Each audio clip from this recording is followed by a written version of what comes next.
Your Friendly Neighborhood Spider-Man, Season 1, Episode 3, title Secret Identity Crisis. Now, this episode is all about one thing. Norman Osborn knows that Peter Parker is Spider-Man. And naturally, you're thinking, it's Norman Osborn, it's the Green Goblin, big bad guy. Like, knowing that, our hero, that our main character is the boss hero, what's going to happen. Because in my head, I thought it was going to play out. Because they were going to censor out. I thought maybe going on the disselect and maybe making Norman more of a good guy than what he normally is. But I couldn't help but be like, but it's Norman flipping Osborn, right? So the scene that went in my head was like, of the scene that was in my head was from one of the comics from the original Ultimate Spider-Man. I think it's like issue 40 or something. I think it's like Legacy. I think if you got the trades, it's in the Legacy section of things. Anyway, storyline where Peter walks into in Norman's office, and Norman says to Peter, "I own your ass. I own you." Yeah. That spider that bit you, that was Oscorp spider. So technically, I own you. Technically, you're Oscorp property. So stop with the superhero shit. You are going to do what I say. We're going to work as a team. If you're not, I'm going to transform, because in the original Ultimate comics, Norman would transfer. He would Hulk into a massive Green Goblin. I'm going to basically kill everyone that you love. And then of course that's scary, and also super scary for like Peter in that comic is like what, 15, so that's an extra level of terrifyingness of there. That is what I was thinking, but in reality, Norman just wants to help. He's like, oh, I see your suit here. You need a bit of an upgrade. Let me help you upgrade the suit. Hey, there's these bad guys, this Bonnie and Clyde duo with tech that no one has ever seen before. Let me help you try to fight them off. And of course, Peter is like, look, this whole episode kind of does show the idea of like Peter cares more about the other people around him finding out that he's Spider-Man and them being in danger than he is about himself. Like, it feels like he would prefer to die on the street fighting whoever than having someone find out, because if they find out that he's Spider-Man, that equals them being in more danger.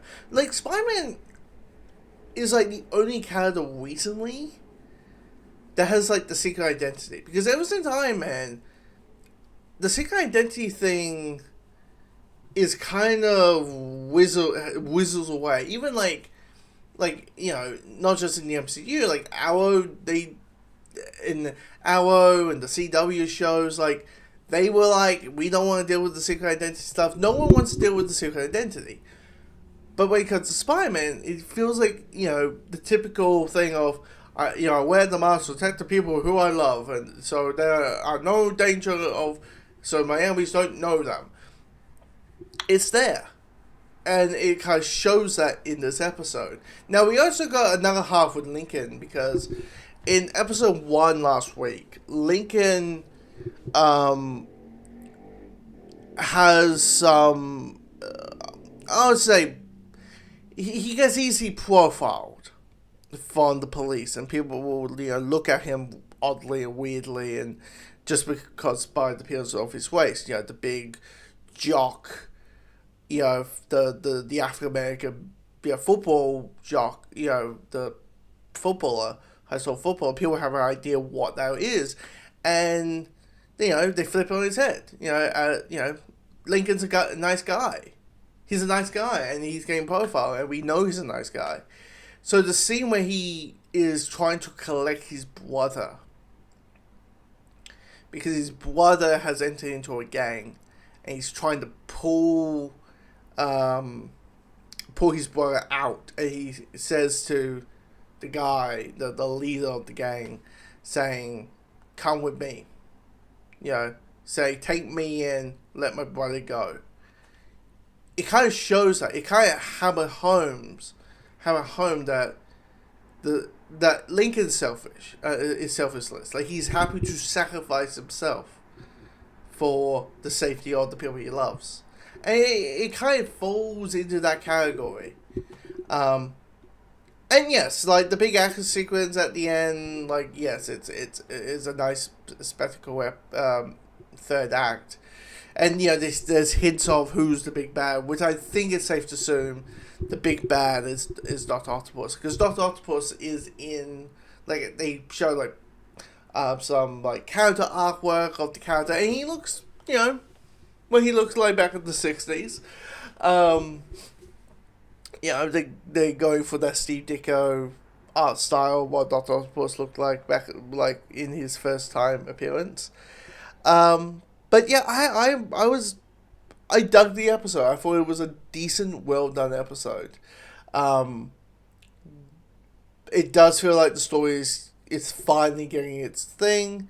I also love seeing Aunt May kind of moving on, and she feels comfortable moving on.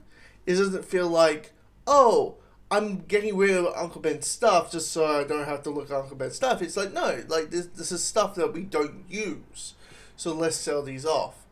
I like that. It kind of shows, like, it doesn't, it's like there's the trope, or a trope of a character, or a trope of a situation, and they want to flip on its head and go and make pass and say to us, no, we're not going to have Aunt May crying about Uncle Ben for 10 episodes straight. We're not going to have that. We're going to have her quickly move on, which clearly that leads Peter getting into photography, which I wouldn't be shocked will happen by the end of the season, where Peter gets into photography and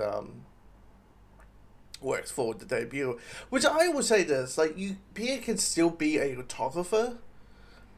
It just, the Daily Bugle needs to be a web thing. It can't be a newspaper thing anymore. It needs to be it needs to be like BuzzFeed or something. Like, but Peter can still be the photographer and taking pictures of Spider-Man and that whole thing. Anyway, comment below, let me know your thoughts of this episode.